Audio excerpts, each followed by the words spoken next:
I'd like to invite him and Amy Ogata to come up to the table, where my colleague Catherine Whalen, who also teaches here at Bard Graduate Center, will moderate a discussion.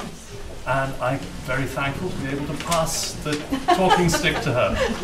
Absolutely, I'm delighted to take it. Well, I just want to reiterate the welcome. It's wonderful to see so many people here, both from the Bard Graduate Center community and outside. And I think David would be especially pleased to be able to share this afternoon with you, as well as the exhibition. I think you have a sense of how many people, one of the really nice things about this event is hearing from those people about their roles in the exhibition.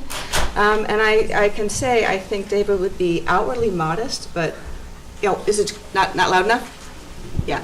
I think David would have been outwardly modest, but inwardly very pleased and proud, as is often his way. As someone outside looking in, I could say he always commented on the intellectual creativity of the students in his classes, and that's really the perspective I know. And the questions they raised, the topics they wanted to address, and the interpretive solutions they proposed. So I wanted to then thank also Amy and Steve for offering us these really broader historical, geographic, and cultural perspectives that allows us to think through the New York Crystal Palace, both in New York and in the world beyond it. And I'd like to ask both of you to start off with, are there questions that you have for each other? Well, I have a question. Because there's this great illustrator, the architects create this book, which is a big project. It's got this great gilded cover. They've sunk some money into doing that as a kind of testimony, and they include all this correspondence about payments, and it's clear that they're making some kind of case for themselves. Do we know why they would go to such extent? I mean, some of those sections and the parts, all of that is, these are incredibly elaborate fold-outs that are part of the book, including also some lithographs. Yeah. So I don't know. So here's let me just read what they say in the beginning. In excess of $40,000 in capital letters to produce this. They went on to proclaim its general and permanent value, the present exhibition being used merely to furnish as text and examples for the illustration of general principles.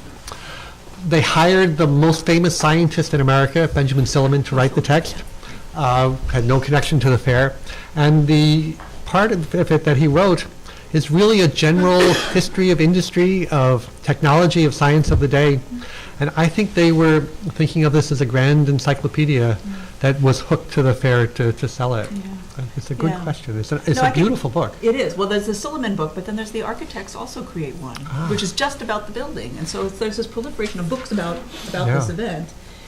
But there's in all these examples, and you certainly made that clear, that the agendas are totally different. They all have different, something else that they want to live on after the exhibition is over. For the architects, it seems to be something really personal. Can I address that? Sure. Because basically, the fair went way over budget, or the building. Right, the building. Way over budget, and and they had to postpone the opening date by a month and a half, I believe, at least. Mm-hmm. And so there was a lot of recrimination and blaming and trying to, the organizers of the Crystal Palace were trying to blame the architects. So they felt that they needed to defend themselves. Yeah. So they not only wanted to write a book literally about building the building, all the design and engineering decisions that went into it, but offer their own very lengthy and detailed explanation of why all these problems happened. Yeah. And to basically absolve themselves of the blame that they felt had been unfairly put upon them by the organizers of the exhibition. Yeah, that I got, but it's like this. Why that gilded cover? It's like why put that much money into a kind of defense? Is it something about the book? I guess this is my question, really. Is it that the book itself is this kind of tangible thing that after everything else I'd like, if our members of our audience could introduce themselves. So we just heard from Sheila Maloney, who is a student here at Bard Graduate Center that worked on the exhibition, and now we're going to hear from you, Ed. My name is Ed Bukowski, and I wrote a book on the Crystal Palace. And I can unravel the mystery of the architect's relationship with the board of directors and the engineers.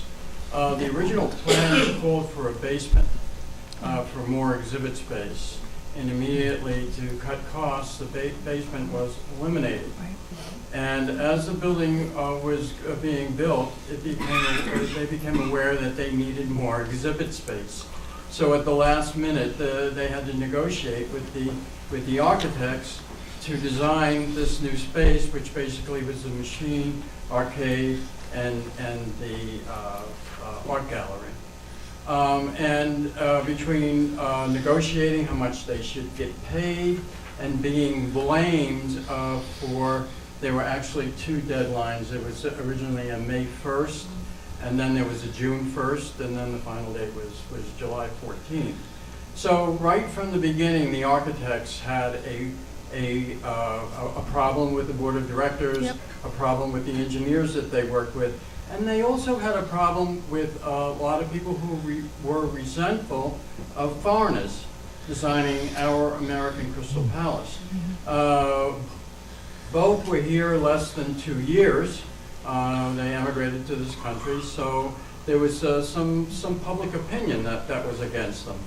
I think they just did a wonderful job, and what's unique about their book is that they have, I would call it inter-office correspondence between Mr. Sedgwick and their office about being paid. They didn't get the money that they needed to continue with the work on the new plans for the new design. So they had poor press coverage right from the beginning, and I think this was a book to defend themselves. Right. Must have cost them a fortune, though. Oh, and when you say the gilt cover, and the color illustration in the book that is many times removed is probably the best example and the brightest example of the time of chromolithography. It's just a beautiful example of the New York Crystal Palace. But I could go on and on and on and on. It's a great historical record, so I'm glad they did it, right? Yeah, right. That's it. It's called an illustrated description of the building. I think that's what it's called. Looks like we have another question. Right. Hello, I'm Jeffrey Quilter. I'm director of the Peabody Museum at Harvard, not the one in Essex. And, I'm also a research fellow here this term. I'm very happy for it. I'd like to offer a comment and then a question. And the comment is I'm at the Peabody, we're actually in the final stages of a new exhibit on the history of anthropology and the role of the museum in the anthropological displays at the World Columbian Exposition of 1893 in Chicago. And what I'm struck by is the difference in the Crystal Palace and that, in which the buildings were mostly gimcrack and done very speedily, yet at the same time, the role of Putnam and the Midway in a carny-like atmosphere, but nonetheless, this introduction of the other and the foreigner in all of those exhibits that Boaz down the street was involved in and so forth. Yeah. So I'm just interested in comments on what happened to that dramatic change. Was it just those personalities or what else was going on? My question's a rather mundane one, and that is, what was the long-term plan as of, say, 1854 for the Crystal Palace in New York? And given that it burned down, I read somewhere that it was arson, or has that been revised? Thank you. You want to answer that on Monday? Yeah. Beginning to blush now. Yes, it probably was arson. They did see somebody running from the entrance on 42nd Street, and that entrance was closed at the time, but it was used to store old lumber. And right outside the storage unit was a display of turpentine and chemicals. And it was just very convenient for this person, as far as the studying I've done, for this to be ignited, and it just, once it reached the fabric of the dome, that was the end. And also reaching the second floor wooden planking, they had decking, and it just caught between the chemicals and that, it just caught right on fire. And then coincidentally, they were testing the waters from the Croton Reservoir, so the water pressure inside the Crystal Palace was zip. So, but 2,000 people were inside the building, and the issue of the New York Times of them describing the people in their panic leaving the building tells the story of one last little girl in one of those period hats with the ribbons coming down, and that was saved from the platform of the stairway and taken out of the building. But no one was killed. And incidentally, 5 days later, Tiffany dug up its jewels for its store. Amy and Steve, oh, I'm sorry, Eddie. Okay. No, I'm Okay. like I said, I could go on and on. But I think the building was intended to be purchased after it was raised, and the city refused to actually buy it, and so they weren't sure what to do with it, and that's when we had this kind of And itinerant there were a history lot of afterwards. proposals in the future. Oh, and then to the question of, in 1855, there was a black man's convention held in the Crystal Palace.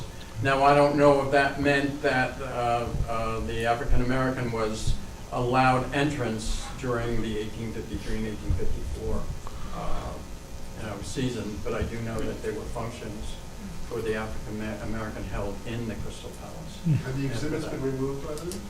No, many of them, they couldn't afford to remove the exhibits because it was too costly. So consequently, when Horace Greeley, who was then on the board of the 1854 Crystal Palace, went over to see the 1855 Paris exhibition, he was arrested by some French exhibitors who had their stuff still in the Crystal Palace. Elena, do you want to contribute? I'm Ellen Simon, I'm on the staff here. I actually wanted to get back to the question that Professor Coker asked, because I think it's a really interesting one. It's very striking for those of us who have an interest in World's Fairs. And Amy, I thought maybe you would be especially interested in answering this one.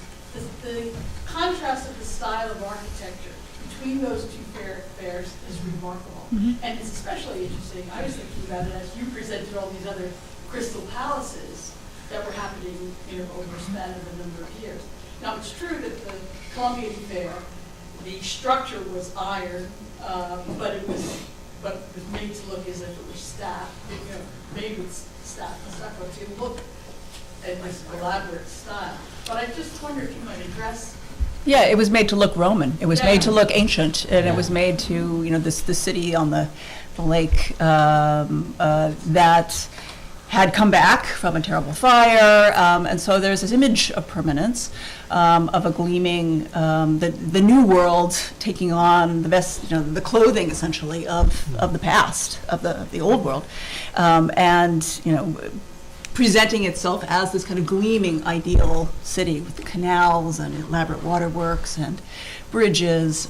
So it became a kind of spectacle. So the buildings were all part of a plan, right? So there's an urban planner who's involved in this, who is trying to create something spectacular, right, as its own entertainment. So by the 1890s, the idea of iron buildings, is old. It's old-fashioned, and that's not at all what Daniel Burnham is interested in. Actually, Steve, do you want to respond Let me to that as well? just say a little bit about that. The difference between the 1850s fairs and the 1893 ones are really quite dramatic, like you say. And I think that the 1850s fair are really late examples of mechanics fairs. So New York City has this whole annual run of mechanics fairs. Philadelphia has them, Boston has them, and their displays they're really places to show off what you're selling. And the Crystal Palace, both of them in some ways fit right into that. 1876 is a little bit different, although it's mostly still that. It has some historical work as well. And by 93, it's not only a different architecture, it's a completely different sense of what you should see there. So it has the machinery hall still, but that's a small part compared to all the other things that are going on. Including those popular amusements that Yeah. you made reference to, and the involvement of the Smithsonian, actually. The scientific. Peter and our other participant up front. Thanks. Peter Miller. I guess this could be for either, but I was thinking, Steve, about your juxtaposing the catalogs of the different museum or museum-like things. And you've kind of come around to it just now in your answer, but I was wondering about the different afterlives of the two Crystal Palaces. The one in London having such an important effect on shaping of applied arts, museums, craft movements, whereas it seems like the New York one was entirely commercial. Was there no one trying to emulate the British on that side of things? No, they talk about that. That the British one, of course, has a government royal connection, and they're very proud. This is a purely commercial fair. This is not no government money goes into this, they say. But also no private sector aspiration for enhancing metropolitan glory. Well, in metropolitan glory, yes, but the arts and in industry, not so much. I mean, it was to say New York, the next great city of the world, but it was on a commercial basis rather than on a larger artistic basis, I think. Hi. I'm Eliza de Solomon, as an independent art scholar. My question was when Amy had spoken earlier about Paxton and about, there was conversation about enchanted spaces, but I wanted to say something more on the practicality of the search for light and for daylight. And if you think, a few years ago, Cooper Hewitt did an exhibition of paintings by windows, the whole need for light. And here you all of a sudden have this massive space with light, and where you can display everything in this incredible crystal light, sunlight. And so I just wanted to, and of course you have skylights at that time, which go right into the early 20th century, the use of skylights and the excitement of a skylight. So I wanted to note that, and also wanted to ask you about Madrid, because Madrid had one as well, which I just saw this last year, and I wanted to ask you about Madrid. Yeah, I don't know about Madrid, so maybe somebody else in this room does. Yeah, how that fitted into the picture of the listing of all the different. There are World's Fairs. I mean, so there are product exhibitions and industrial fairs and mechanics fairs. Right. From the late 18th century, including middle of the 19th century. And what distinguishes this tradition that we see starting in 1851 and then continuing on is a desire for a kind of a different model of commerce. So instead of it being local, national products, but it being something international. And so free trade, which is a new idea in the 1850s, is something that is offered up in this, in this object world that is put on view. And so in quick succession, seeing the success of the Crystal Palace, which actually made money, had a surplus, and got a ton of attention, all of these other countries were seeking to do this, some version of this, and they changed. They changed really dramatically as a tradition.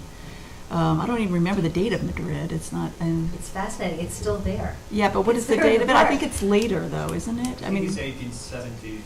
Oh, it's a 70? Okay. Yeah, but it was a it is a greenhouse. Yeah. Okay. So it is okay. All right. Yeah. So, aren't they all greenhouses? Right. So Ed, you had a comment? Yeah, I was going to make a comment on the effects that the New York Crystal Palace had on maybe some of the residents of New York City. And I often think about the school children who were allowed to come into the Crystal Palace and see the Crystal Palace, and what an advantage they had in 1853 and 1854 to see the world and to see this country and to be inspired by that, let alone women who were inspired by other things in the Crystal Palace, the sewing machine exhibit that gave them swatches of cloth that they couldn't believe the stitches were so perfect, or inventors that went into the machinery arcade and said that, I can improve on that invention just by seeing just by seeing this in front of them. So I really think it affected, almost every visitor that went in there. And I think especially the children from those 2 years in New York City. Do you guys want to comment about that, about visitor response to these kinds of events, exhibitions?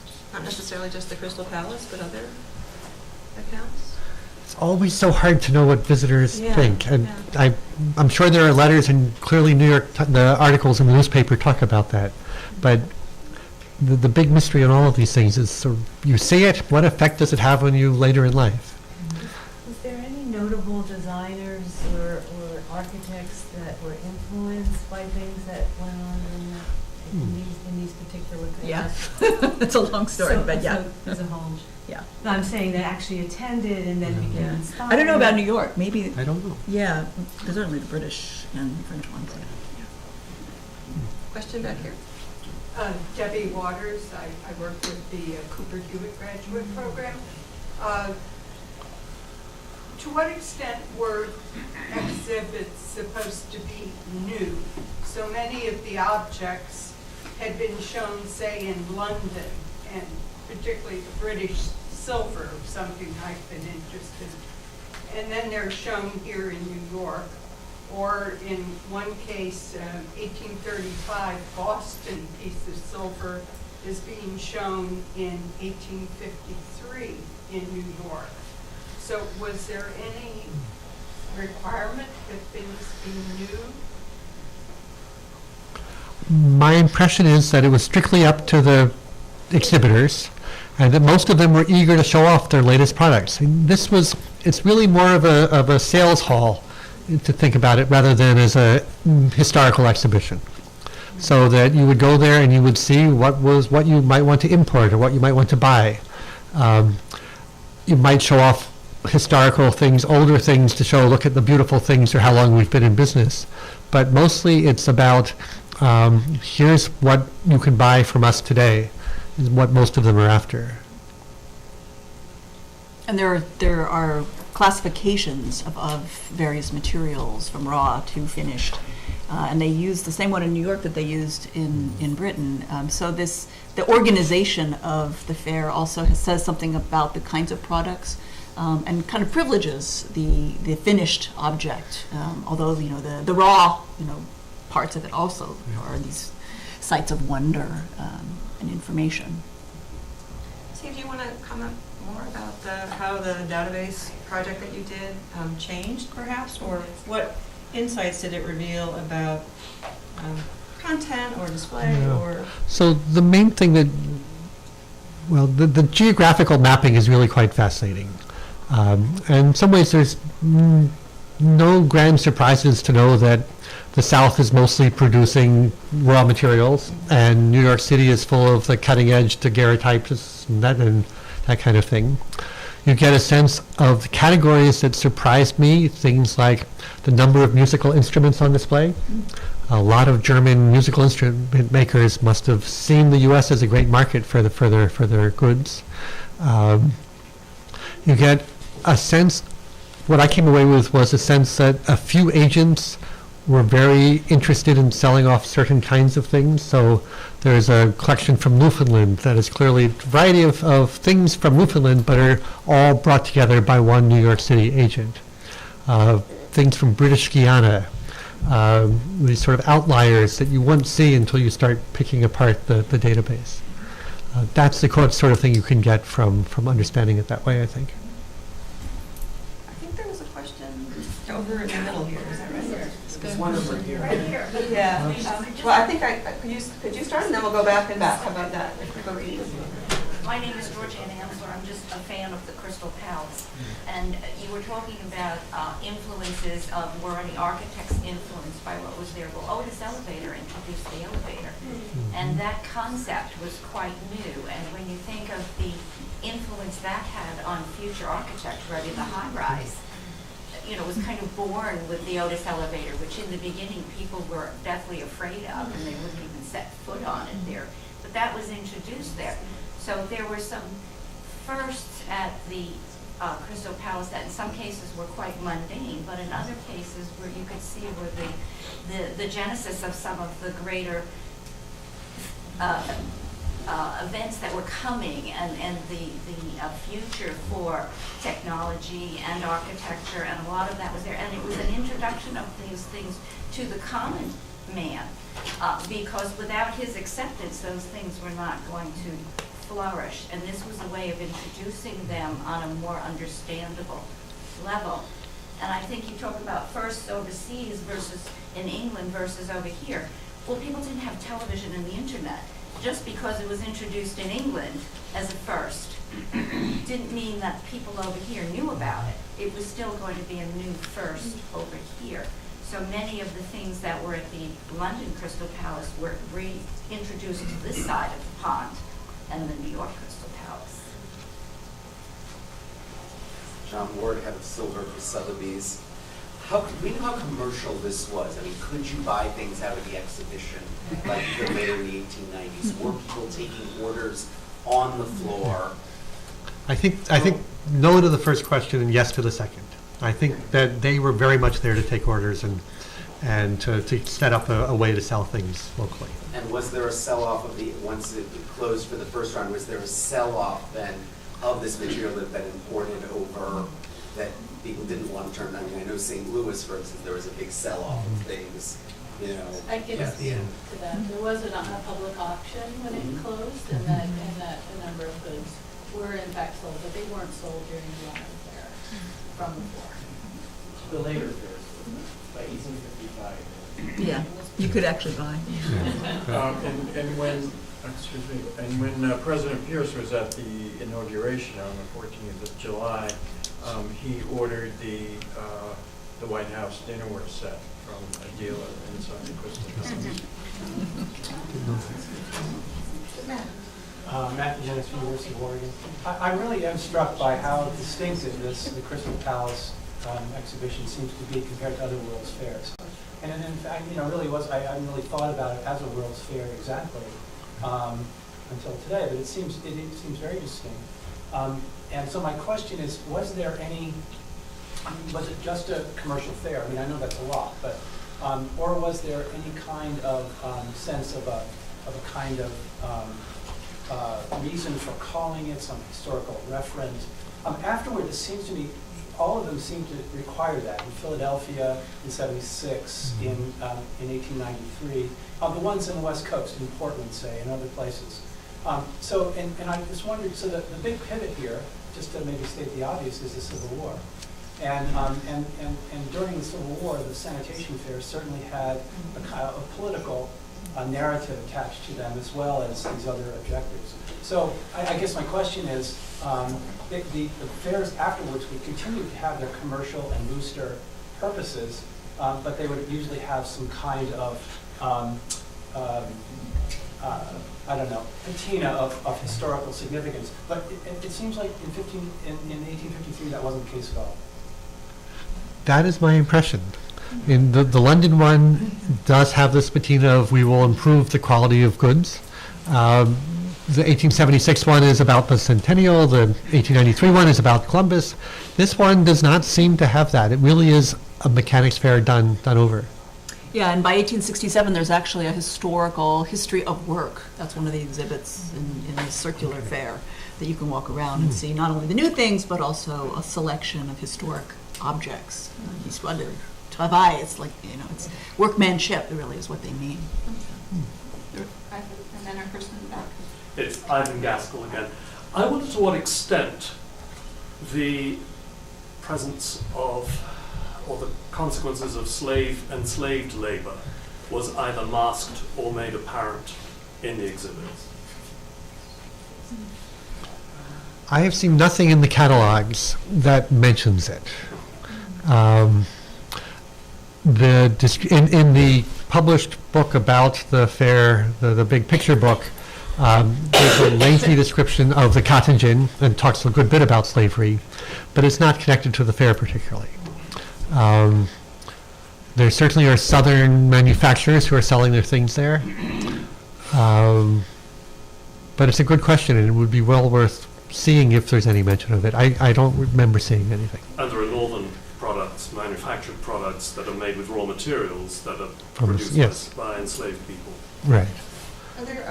I'm wondering if the students have any thoughts about that, since you were involved in thinking through the African-American experience. I see Laura, I think that's left. Is that right? Who's working on that? Are there other people who want to address that question? I just want to interject that there was a competition won by a woman in upstate New York, and she created an abolitionist coat that was on display at the New York Palace. Our person in the back, and then I think Deborah after that. London and New York, lots of natural light. Were both necklaces gaslit? There's gas in the New York one. There is gas, but I don't know that it's lit at night. It was set up for it. I think it may have been used occasionally. I'm sure you have a... At the New York Crystal Yeah. Palace? No, it was specifically installed, I think, around the same time as they installed the heaters to keep it open the first winter. And they wanted the effect at night from the glowing of the gas lights in combination with the painted dome. They did use it often. And there were more gas lights in the building of the Crystal Palace than there were on the streets of New York at the time. And the London structure? I don't think there was gas lighting used in the London Crystal Palace, as far as I understand. Deborah. Yes, Deborah Bob from the New York Historical Society. I'm wondering if you have any sense about how the fair was perceived outside of New York. Was this a national event, or was this a coming of age? I always think of it as a coming of age event for New York State. It doesn't seem to have a lot of resonance, actually. I think it doesn't get that much press, that other places like Munich, the German, southern German regions, it's not yet Germany, but, and the French are very busy on their own fair. I don't know that they make that much comment, actually, on it. So later on, Siegfried Gideon, who's so enthusiastic about iron construction, about fairs, in Space, Time, and Architecture in 1941, he publishes this kind of extended comment on the history of exhibitions, and he includes the Crystal Palace, the New York Crystal Palace. And he says something like the building is not noteworthy at all. He's completely dismissive of it, even though he's such a great champion of this type. He's left cold. But he did really single out Bogartis's design. Yeah, he absolutely did. Yeah, that would have been his. Yeah, exactly. The warehouse. Yeah. So much was published in New York that had national circulation. So Harper's Magazine covers the fair in great depth, and so it would have had national circulation from that. But I don't know that it made that any. Boston, I'm sure, was eager to have its own sort of.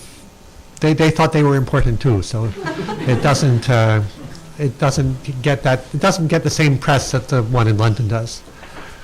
Also, can I just add that there was not another World's Fair in New York until 1939.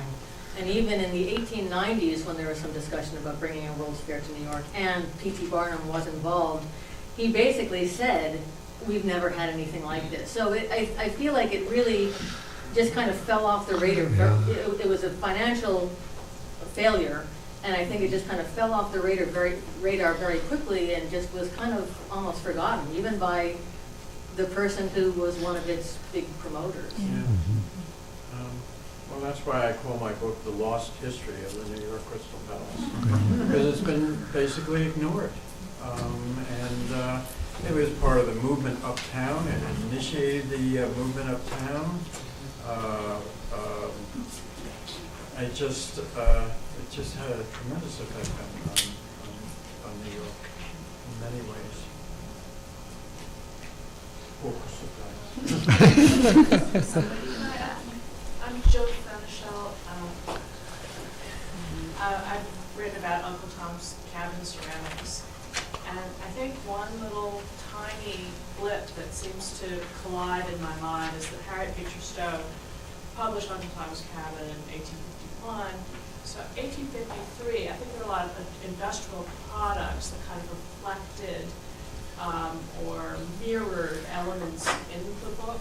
And though, to answer someone's question about slave work being organized and recognized within the fair, I do not think that there was that. I do think there was this abolitionist tone to the fair in New York. And I think that one of the reasons that the fair was not really held in memory very long, it was very quickly followed by this humongous war. And it just absorbed all of that kind of mid-century intellectualism and thought about future and past. Everyone just suspended their beings for many years. So that's just my 2 cents on that.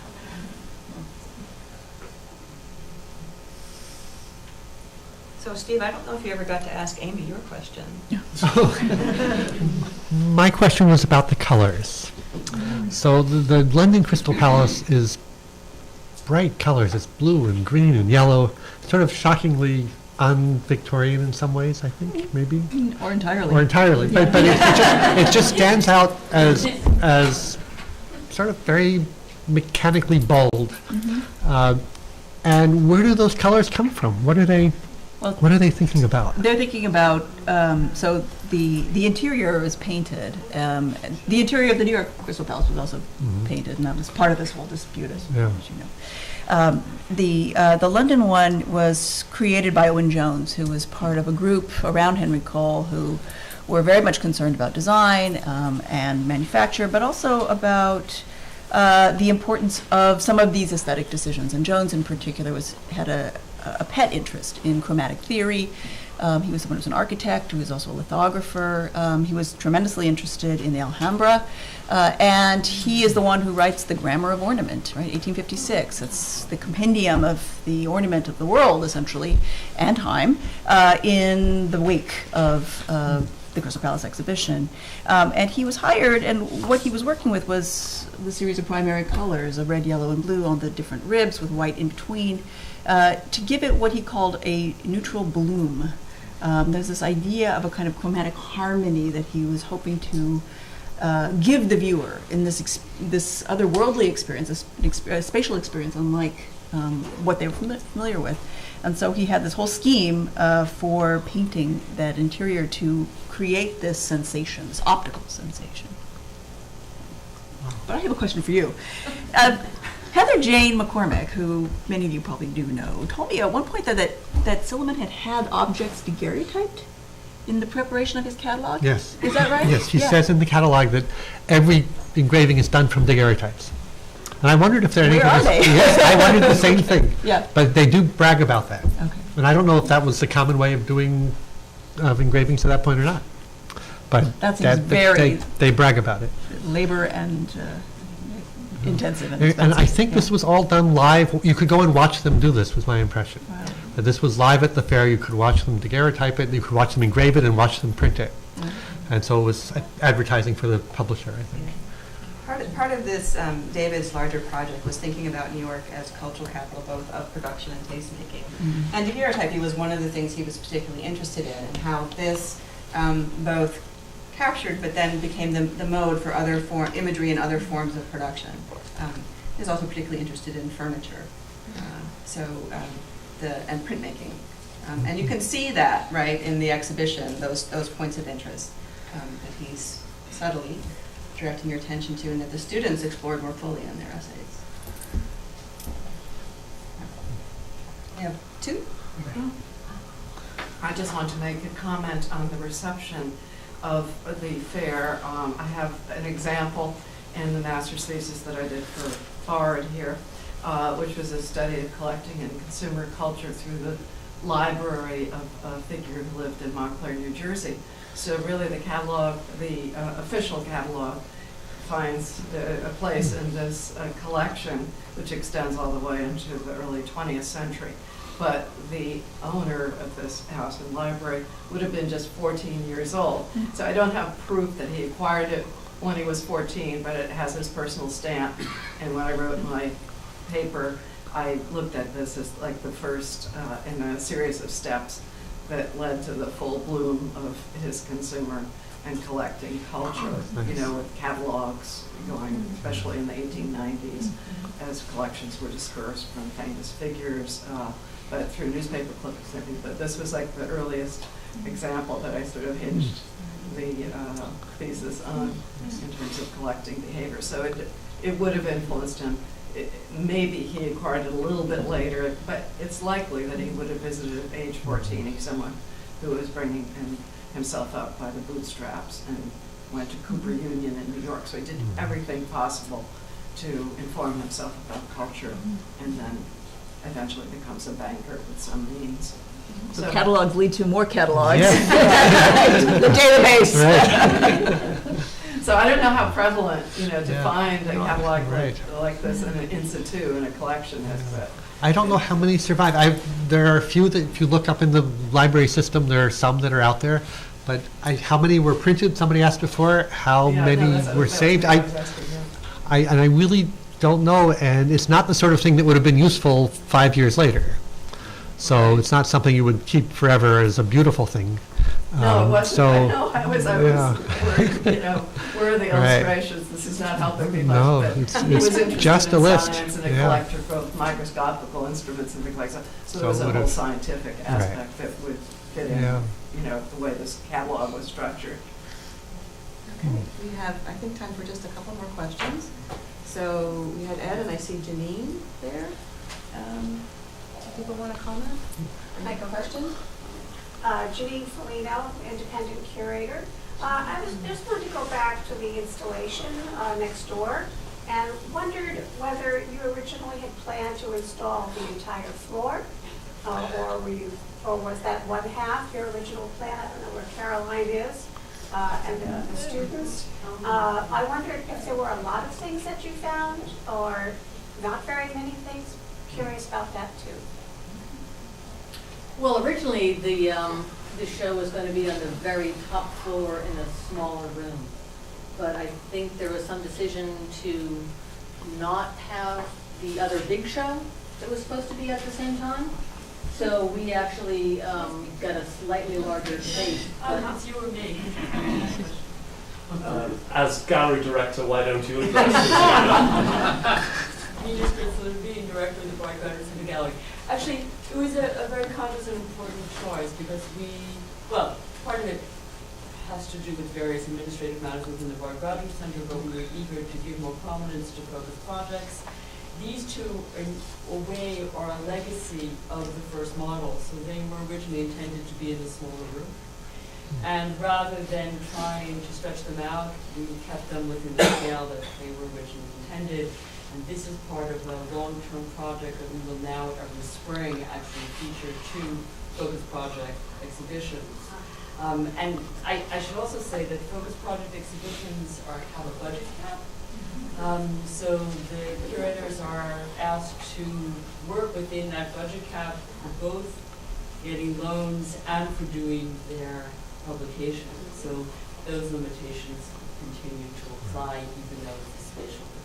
Understood. But did you So- find a lot? I'm Well, curious there if is a was- lot, is but there I have stuff to out say, there? I mean, and the way of entry to that is through the catalog, and that was one thing that we were doing in working with the checklist. But the students were very much involved in developing the checklist, and it wasn't just about the stuff, it was very much about the experience, the souvenirs, the kind of culture that developed around it. So we were very much honoring those concepts, and at the same time wanting to, convey some of that, that sense of what was the material that was in the fair. But we didn't want to overbalance it either. We wanted to keep it within. But certainly there is stuff out there, and the way to find it is through the catalogs and through the illustrations. In fact, the Puto that's on view is illustrated in Silham, and that illustration is a full-page spread. And to get to your point about the daguerreotypes, the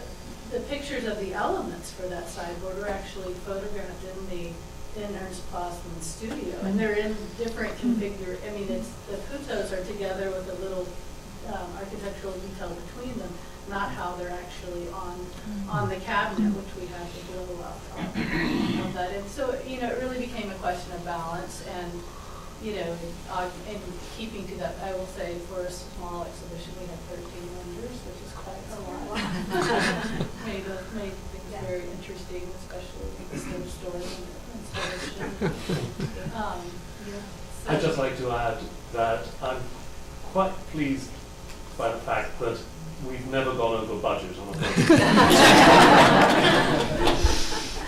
Well, thank you very much. I think we can continue this discussion at our reception outside. And I wanted to thank Laura Minsky, our special events director, for doing such a wonderful job putting this symposium together.